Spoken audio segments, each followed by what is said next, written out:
Here or there? Here. Okay, I want to call the meeting to order.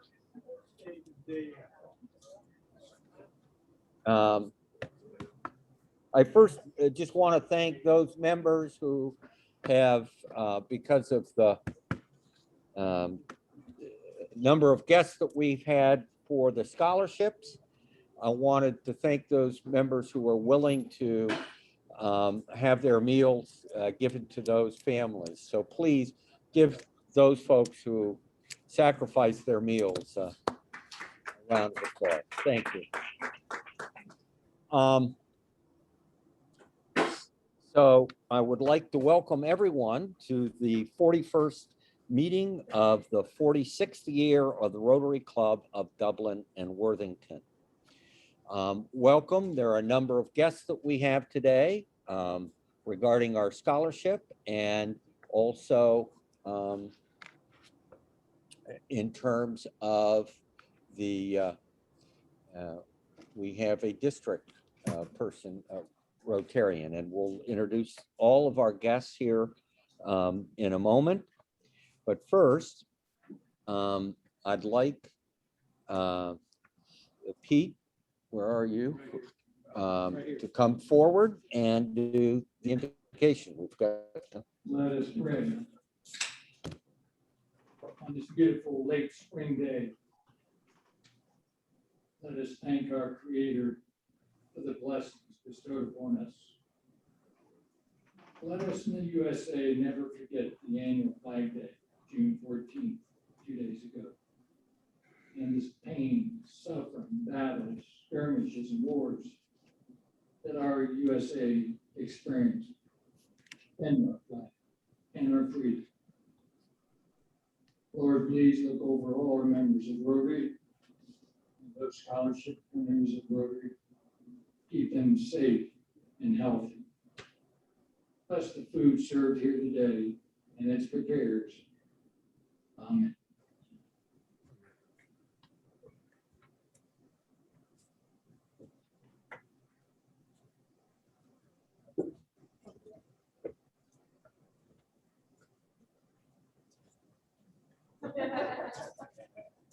There we go.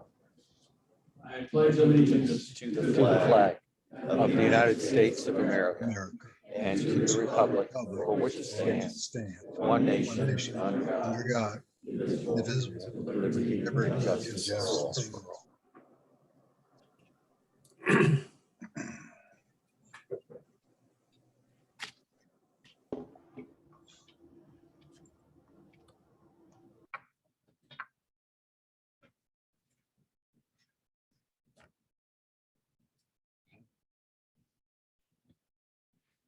Do we have a sergeant today?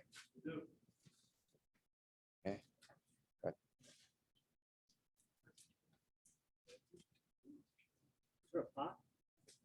Yes, You got a pot here? right on the end of the table.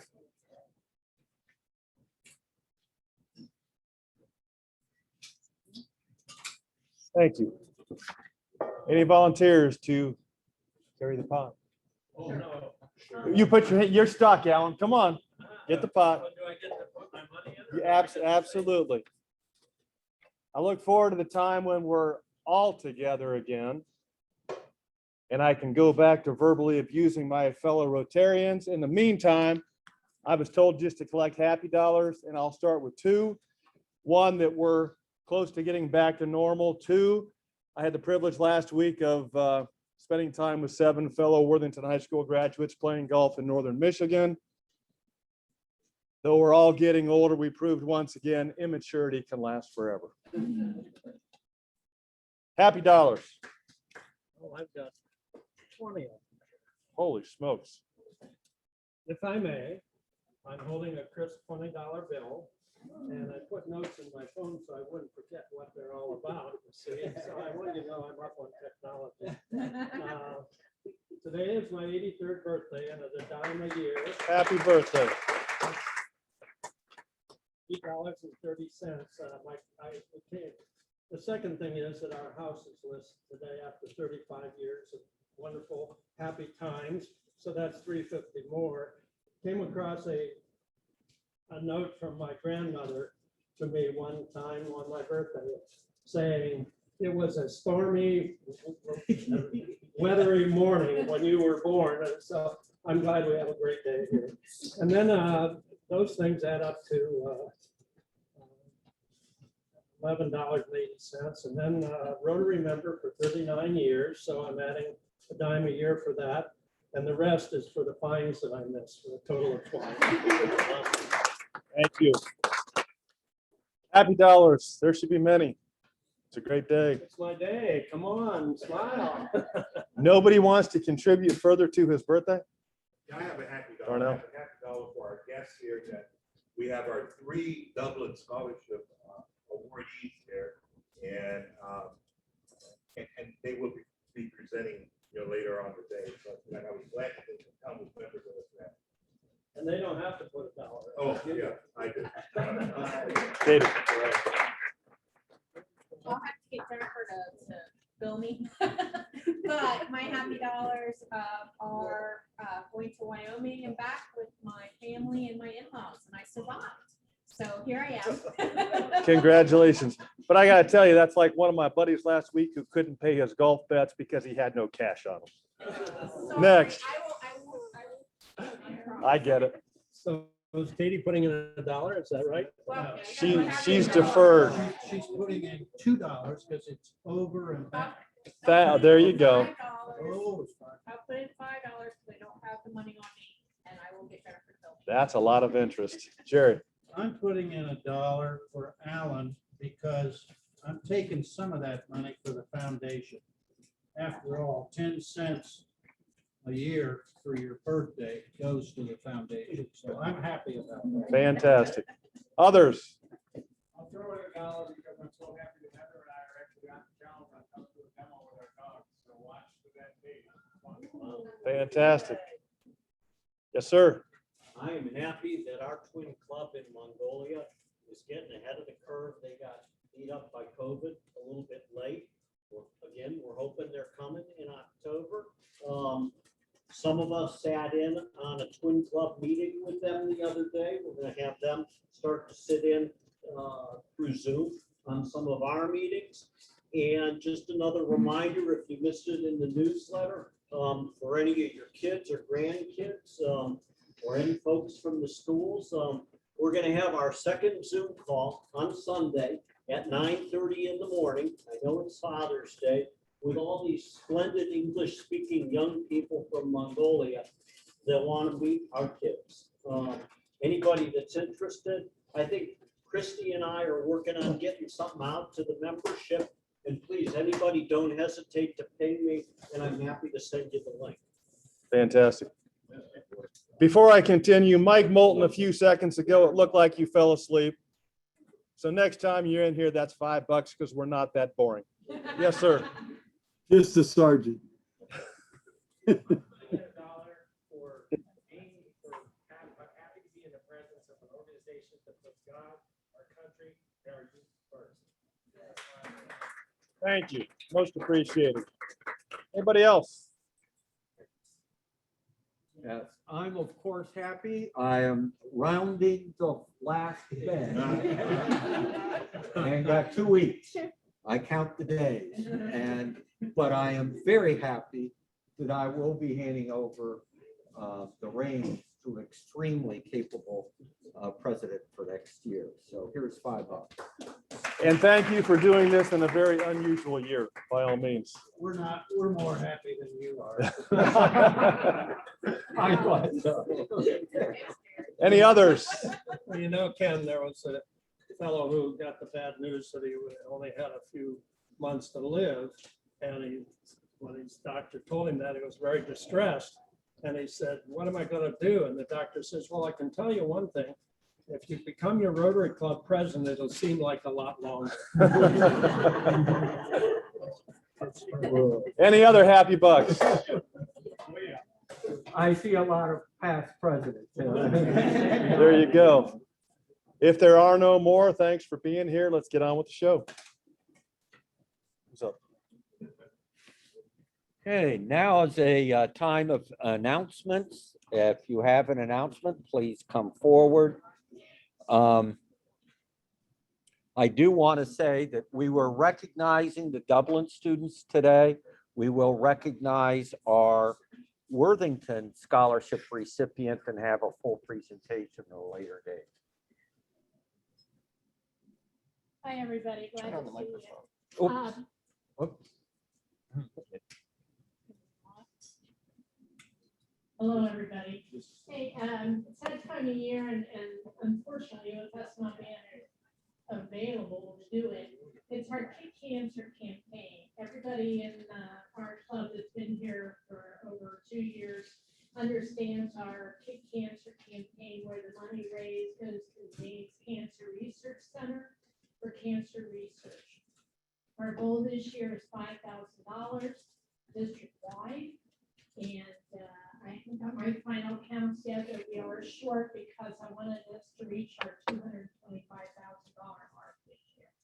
And with $225,000, we'll probably be able to give $8,000 to $10,000 going up for cancer research. And that means so much. And I know all of you know somebody or had cancer yourself. So Jim's let me have a collection today and next week. So I'm going to pass around. I forgot my Rotary hat that I always bring with me to pass around, that John has been kind enough to let me use his hat. So I'm going to pass around for Kid Cancer. Thank you. Hey, Jim, if I could make a quick announcement, if anybody that wants to play golf on September 20th will be the Bill Chance Memorial at Scioto Reserve this year. So plenty of time between now and then. We had a lot of support last year, and we certainly love to have that same level or even more support this year. So September 20th at Scioto Reserve, and I'll give you more information as I have it. Alan, have they put out anything from the chamber yet? Okay. No, not really. I didn't know. Thank you. Thank you, Alan. Any other announcements? I would like Wolf to come forward. And he has some presentations to make. Not too fast. I think, Wolf, you're the only Rotarian, so as a guest, Rotarian. So thank you. I do want to recognize you. Go ahead and use the podium. First of all, good afternoon, everybody. Great to be back in person again. And I've got a couple of announcements, if I might, and then a presentation or two. We'll make this brief. A couple of dates coming up. June 19th is the Global Peace Conference. You can register for that off the district website. The 26th of June is the installation of our new district governor, MJ Shackelford. That is at Zanesville Country Club, and there's also a Zoom component to that. Let's see. We have celebrate a Rotary year on July 1st. That'll be the end of or beginning of our official new year. There is also a picnic coming up on July 17th for all presidents and president-elects at Dawes Arboretum with the district leadership. So hopefully you can attend that. There is a link again at the district website. And then on June 19th is the annual district celebration for our Rotary year with Steve Heiser.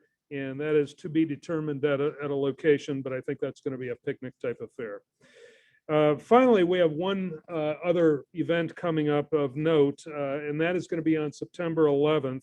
It's our Fall District Foundation training class. That is a football Saturday, I hear, but they're going to try to work around the football game schedule, hopefully in the morning. And one of the speakers for that will be a veterans. There's a new veterans committee in the district, and we'll be supplying a speaker to address the veterans issues on that date. So keep that in mind and on your calendar, and we'll make more announcements as they become available. Next, I would like to recognize some 125 award winners. And the 125 Club is an invention of District 6690, of which we are part. And it's basically a way to give back to the foundation and also to support Polio Plus. Anybody that gives a $100 donation to the foundation and a $25 donation to Polio Plus becomes a member of the 125 Club. And you get these really nice pins here and also recognition. So I'd like to recognize some of you who have already done this.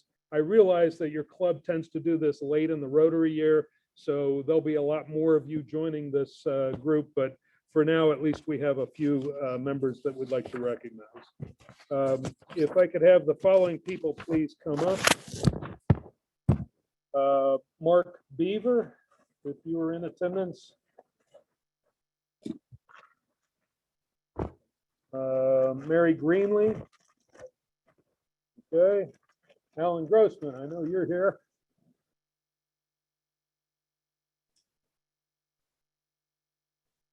Congratulations. Thank you very much.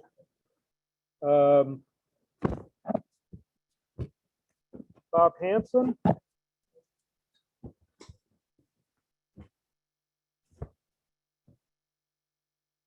Steve Pearley. I know you're here. Thank you, sir. Appreciate it. Thank you. Ann Pachachik. Sorry if I butchered that. Andrew Seinholz.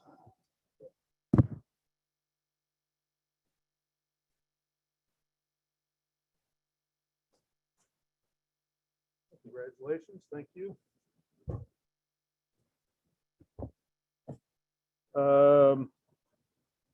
And William Vesti. No, okay. I will give you that. Keep track and I'll give you pins to donate to them. And finally, I have one more presentation, and this is to Steve for the beginning of your Rotary year coming up as president, our new banner, which is basically serve to change lives.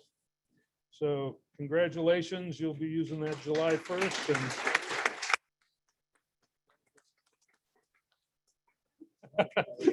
And that's a unique way of doing that. So anyhow, that's all I have. Thank you very much. Thank you.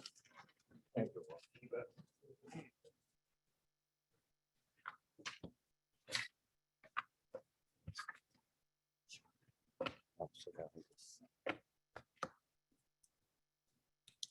Okay, at this point, I'd like Darnell, why don't you come forward and do your presentation?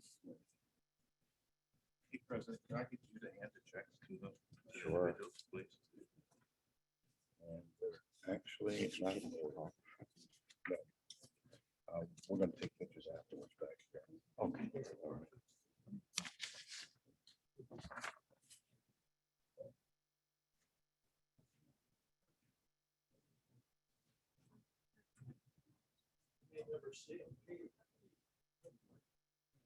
We're in the process of getting a photographer.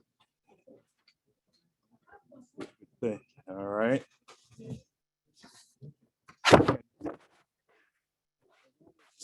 Like, I just want to, take time to welcome, like, the relatives of our student awardees.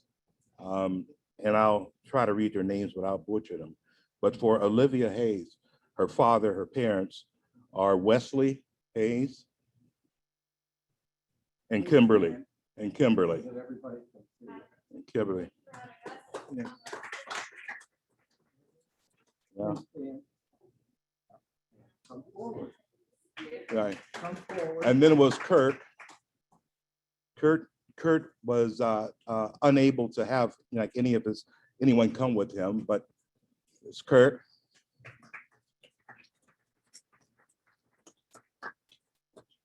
Kurt Sosi.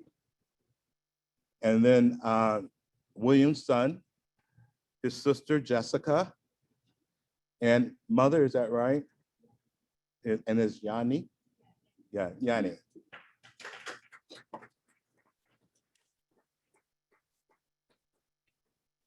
I think we're ready with the photographer, so I'll start off like with our first presentation.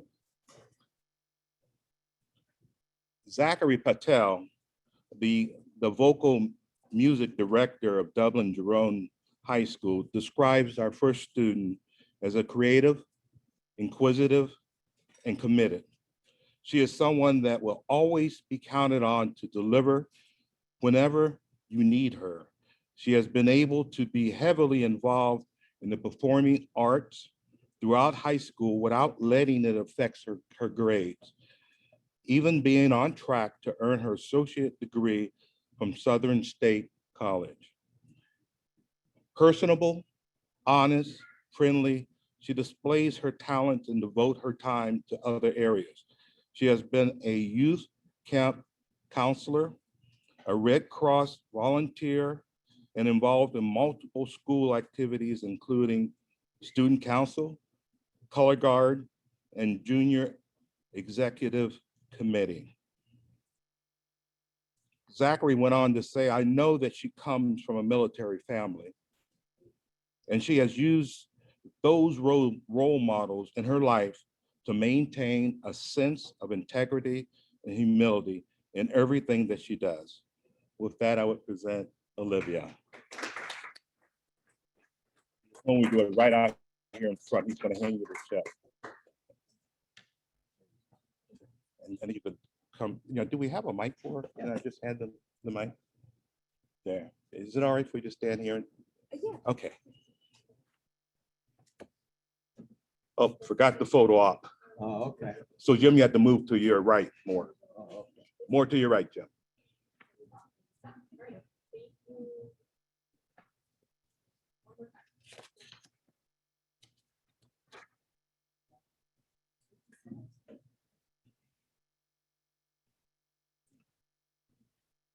Hello, my name is Olivia Haynes. I'm here today to express my sincere gratitude to you, the Dublin Worthington Rotary Club, for selecting me as a recipient of your scholarship for Dublin Jerome High School. I was thrilled to discover my selection for the scholarship, and I am deeply appreciative of your support. It was an honor to even be a candidate of a scholarship whose organization not only advocates for a life of service above self, but who also spends countless hours into making a difference in our community, whether it be providing a shelter for the Homeless Families Foundation, helping victims of residential fires and area flooding, and so much more. This fall, I will be majoring in vocal performance at the Ohio State University with the goal of pursuing music professionally. The financial aid you have supplied will be of tremendous help in covering some of the costs of vocal education. During my time attending the Ohio State University, I plan to join clubs and organizations that donate all proceeds of their performances to charities around Columbus that carry the same values of your organization. Thank you so much for your generosity and support. I pledge that I will work very hard and give back to others, both as a performer and as a proud community member of Dublin. Thank you very much. Yes. I wanted to know there's a string attached to that check. So you can come back and sing for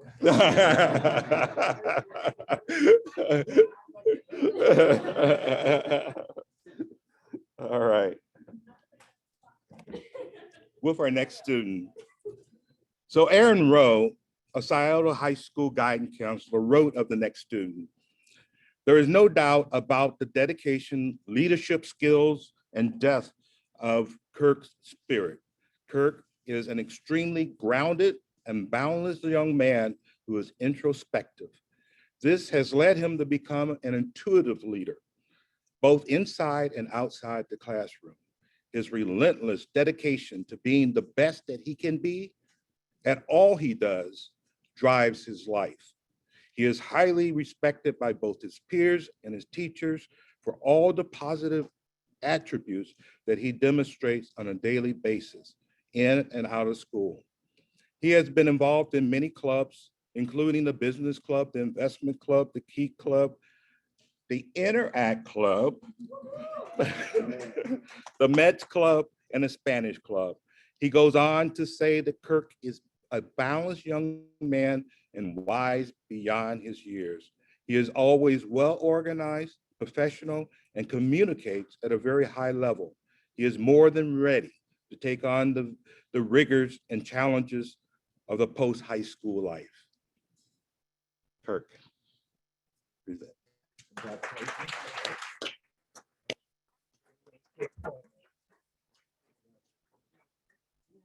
You got to scoot over. You got to scoot over. Stand over in front of the sign. Keep going. Keep going. We're gonna pose. There we go. We're gonna put an X on the floors for you.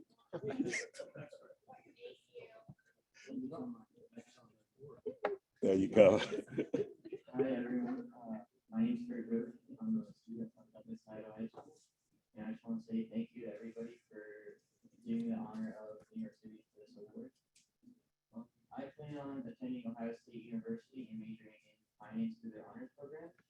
And today I hope to go into the finance industry and work in investment banking. So I'll be able to invest in other companies and hopefully make the world a better place through investing in a variety of companies where they can help further. Congratulations.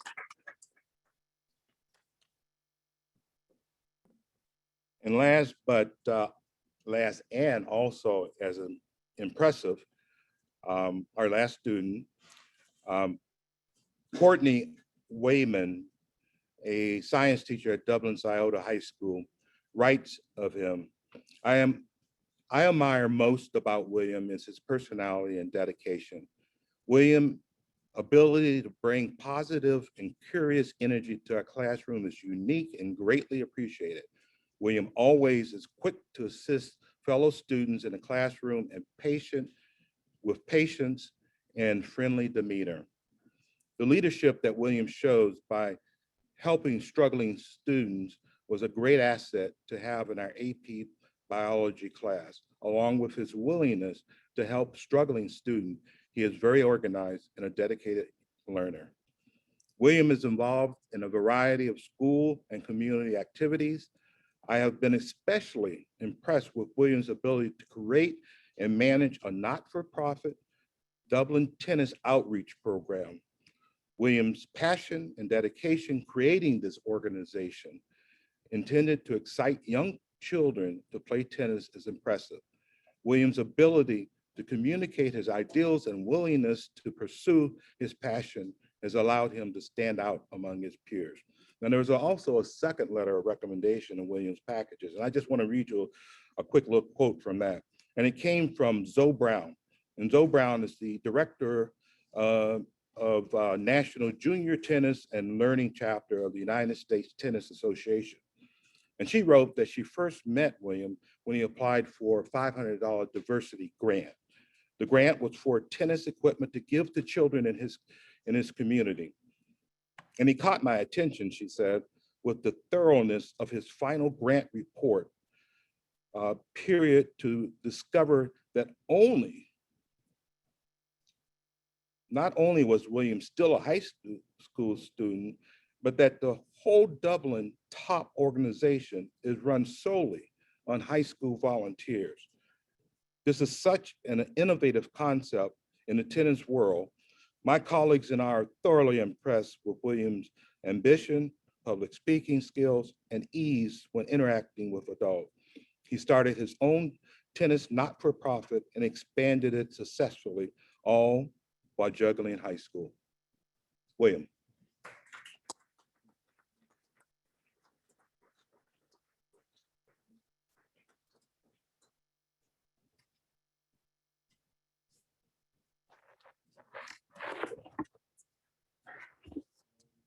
So, I'd like to first start off by thanking everyone here.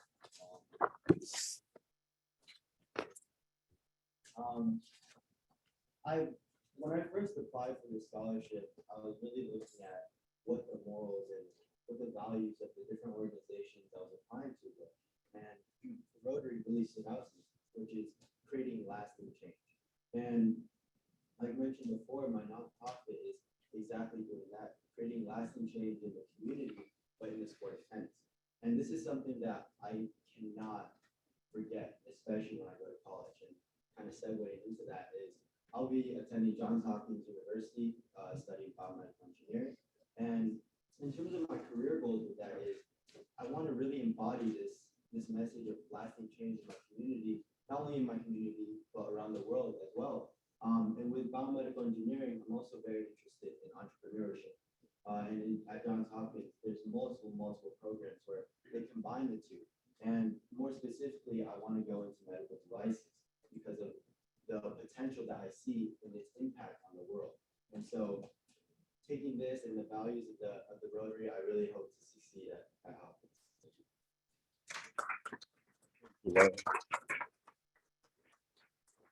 Well, as we see, our future is in great hands. And can we give one last round of applause for William, Olivia, and Kurt?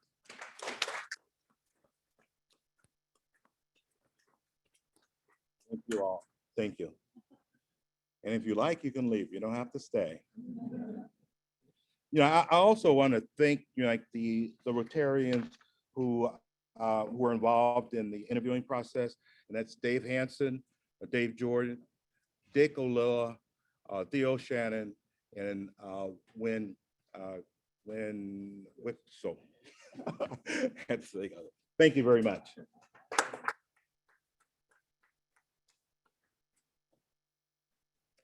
Thank you. Some really outstanding students.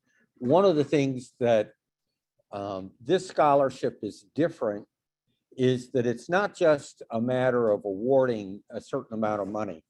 It's also a recognition that service counts, that service to others counts, and that we need to look towards the future in terms of bringing young people along to the view that service to the community is a higher calling than just their occupation, but includes their occupation. So we appreciate that you've already demonstrated that and that you were willing to apply for the scholarship. And we do want to hear from you in the future. We do want to hear how it goes. We will ask you to come back if you can to tell us about your development. Today, I have planned a speech that I planned at 40 minutes to 10 minutes, depending on the length of time that our various presentations. So we're on a little bit the shorter end. So I have the task of modifying what I'm saying to the time allotted. So I will get everyone out. But I also chose a topic not only about myself and my own career, but about careers in general, in part because of our guests, because they're starting their careers. Many of you are that are Rotarians are in the middle of your career, and many of us have already retired. And there is absolutely, in my opinion, no retirement in Rotary. I have found that out again this year. And that what you learn in the past applies. There is, there's an old saying in golf that golf is a matter of giving luck a chance. And to give it a chance, there is a need for preparation. And that preparation sometimes is luck. So when I look back on my own career, I believe that I was very much prepared for many of the things to come unknowingly. I have done a number of conferences where I've attended about the discussions regarding careers and the number of jobs people will have. And the interesting thing is that the study of careers has been inexact. Sometimes people make outlandish claims that you'll have 7 different careers. Others claim that it's more like 3 or 4. But there's no research that you can really say, because that boundary about what's a career, what's a different job, is very flexible. I definitely have had 5 different careers, and possibly 6 because of avocations. I've been a landscaper.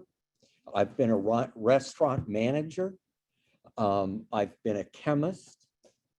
I've been a direct service clinician, and I've been an administrator. And I also, which I believe has a lot to do with my success in my career, have been a foster parent, even though that's not really recognized as a career. And all along the way, I had learning experiences that apply. And in fact, the last person to hire me said that that was a primary reason that they were hiring me, because of my varied experiences in different areas. And that came to a large extent out of luck, but also preparation.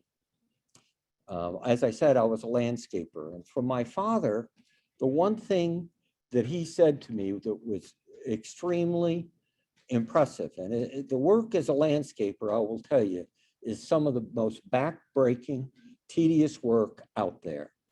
And at age 9, I had to carry big rocks to help build a wall.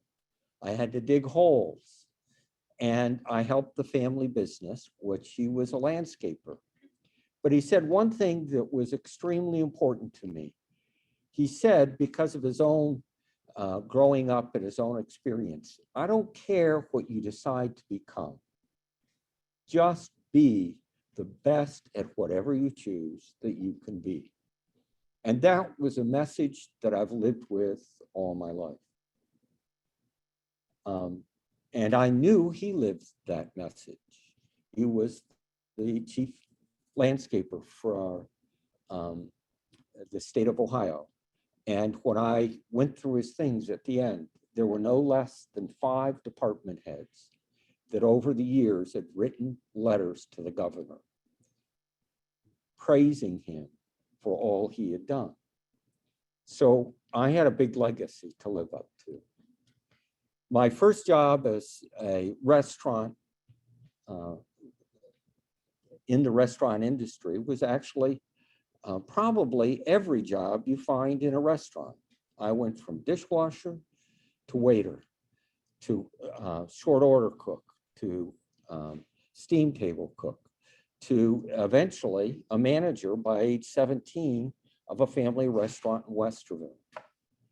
The one thing that impressed me about that, well, 2 things, is that one, it was very helpful to do every job. I understood that the operations of any organization brings lots of different talents to lots of places in the organization. I also learned quite clearly that if somebody said there was a problem, there's a problem. Now, it might not be the definition that they had, but the definition may be different. But if they said it was a problem, there was a problem we needed to figure out.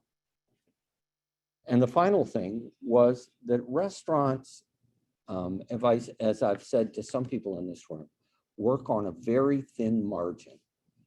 And it prepared me for my eventual career as an executive of an organization. Because I had, if there's anything that nonprofits do, and that is operate with a very thin margin, that you feel like every day you're on the brink of bankruptcy, or at least running out of cash sometimes. But that's part of what a nonprofit is that money is not going into the pockets of somebody else. It goes back into the organization, and people expect you to maximize that. And I learned where cutting corners with finances isn't helpful. I remember quite frankly that our restaurant was sold to another manager who had been downtown. He owned a restaurant downtown, and he always thought that we had long lines over lunch because of our location, because we were more on the south end of town, because that was a lot of the construction. Well, when the restaurant went up for sale, he bought it. And within weeks, and I remember at that point knew the business fairly well. He came in and decided that we were spending way too much money on food. So he cut the quality of the lettuce. He cut the quality of some of the food. And those long lines suddenly got shorter and shorter. And within 6 months, he was out of business. It also depended on the way you treat people. If you yell at a waitress before they deliver their food, they're not going to think about the customer when they arrive with the food. And one of the folks that I came acquainted with once said, I would rather have someone stealing out of my register as an employee than treating my customers poorly. I'll lose less money if they take a few dollars out of the register rather than treat a customer poorly. So it's important how you treat each other. And as I said earlier, I learned if somebody said there's a problem, there's a problem. It may not be the problem they say it is exactly or the cause, but it's important to listen. And that's how you build teams. The next job that I kind of held was actually in chemistry. And I held actually 2 jobs, one Ohio State University and in the chemistry lab. And then I went on to the State Department of Health. And we already had someone state that they wanted to have high impact. And the reason I took on that chemistry job is that I was becoming a little bit, while I was a great chemist, I began to not be so happy performing as a chemist because it was repeating the same thing day after day, week after week, the same experiment, so to speak, because we were testing blood. But to the second job, I recognized an important piece. I was part of the PKU, that's phenylketonuria laboratory and child metabolic disease. And what I discovered, which not many people know, is that we had a very large population in this country of those that had were mentally challenged that ended up in institutions for their mental disabilities. In fact, 40% of those folks in 1965 had PKU. It is a disease in which you inherit the inability to digest a particular protein. And it causes your brain development to not move on. It is almost not seen today in terms of decreasing mental capacity because if you're placed on a special diet. So what happened in the 60s and 70s was that our institutions actually began to empty because not only did we find that disease at 40%, but another 20% had other diseases that were similar. I ended up learning a great deal because I was selected to do the testing for sickle cell anemia. And that was one of the most important jobs I think I had in my career because I helped set up labs throughout the state in terms of testing African-American and European children for sickle cell and C disease, which is a very highly debilitating disease. When we talk about impact, it was a lab that only employed 5 people, but had tremendous impact. So for the rest of my career, I always looked for impact. As I said, I was bored, and I went on to another job that was probably the worst job offer you could imagine.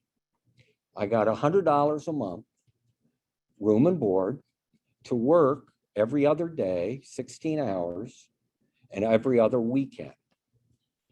And part of the job offer was also, I was told when taking the job, that you may be arrested at any time. He had good news for me, that they had an attorney that would represent me, but bad news that they couldn't supply the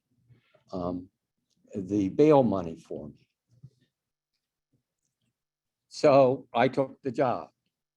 It was the best career decision I made in my life. Now, I'm not telling you guys who are just starting your career, go out and find the worst job on the planet.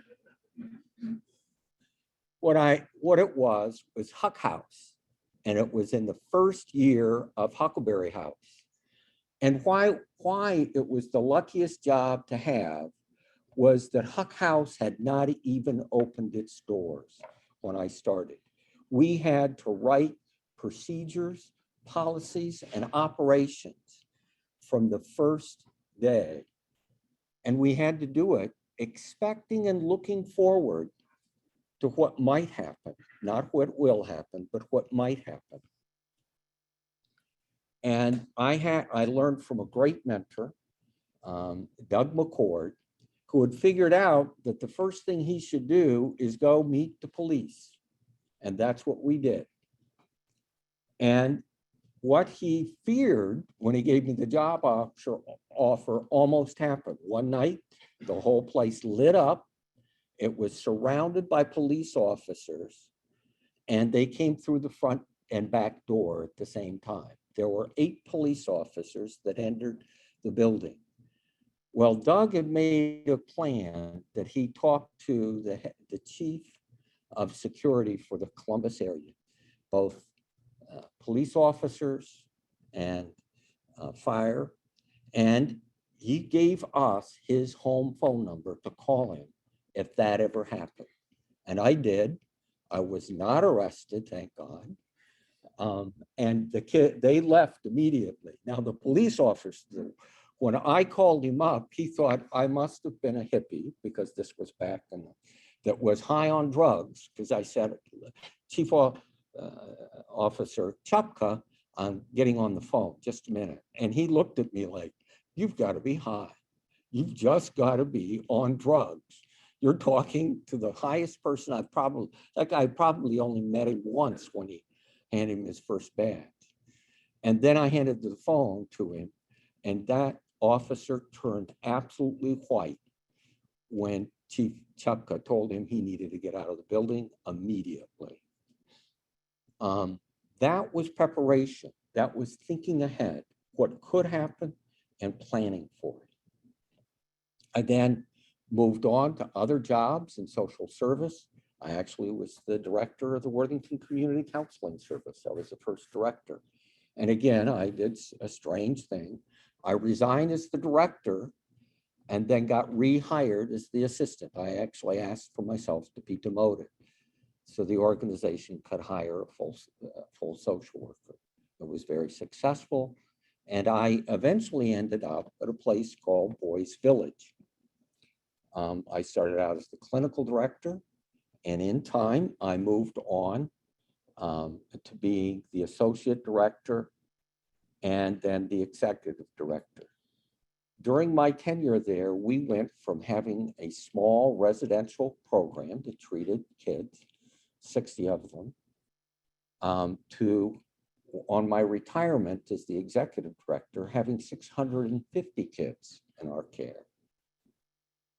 But all of those jobs that I had taken on came into play, all of that preparation, and in ways that I didn't expect. One of them is that, would you expect as a social worker to have to figure out what kind of sewer system you would have? Probably not, but I had to.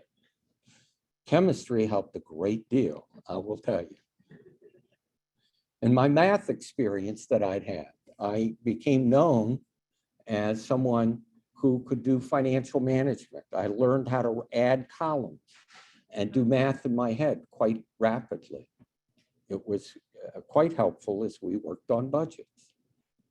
But the more important things that will, for you who are employers, is it wasn't just those things that are the skills that you bring to the job, but the broadness of experience that helps you. That you've met challenges out of varied careers. As I mentioned earlier, the mentor I had at my last supervisor said the reason that he hired me was that he saw in me the ability to bring creativity to the position because I had done many other things. As I said earlier, the research about positions is that you will probably, from age 18 to 54, you will have 12 jobs.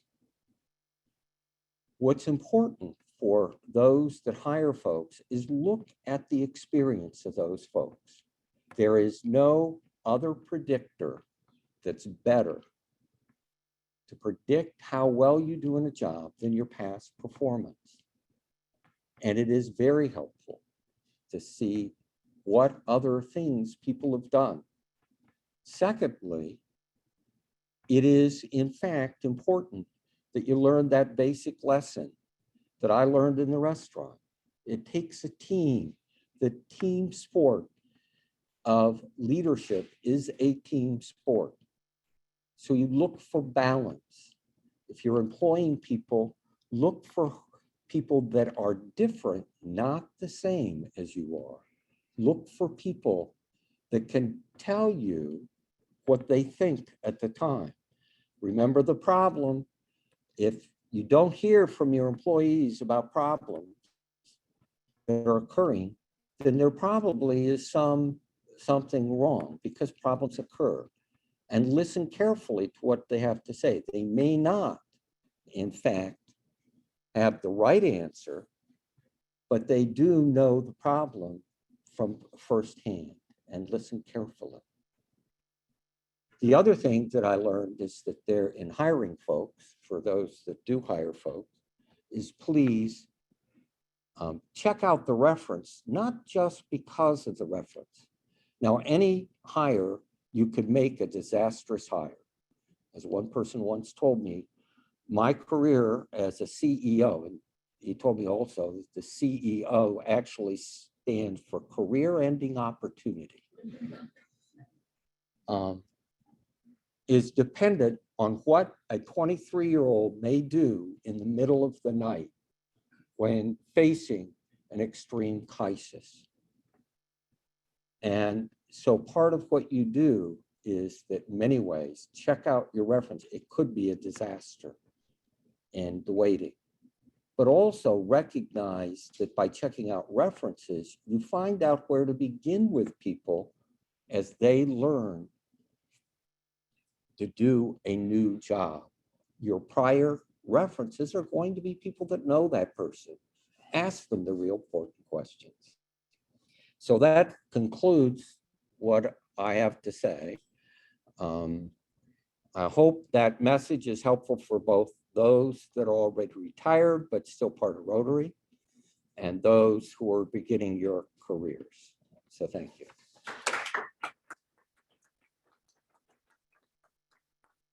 And so in closing, four-way test.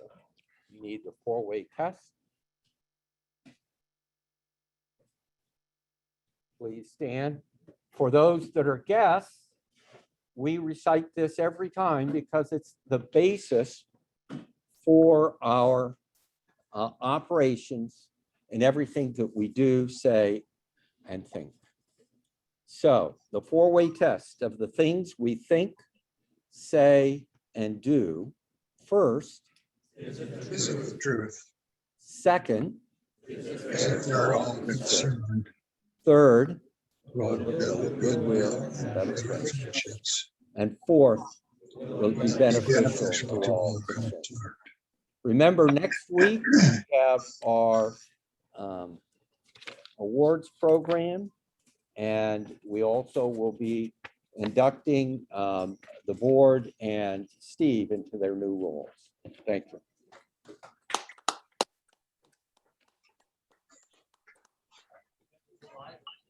It live.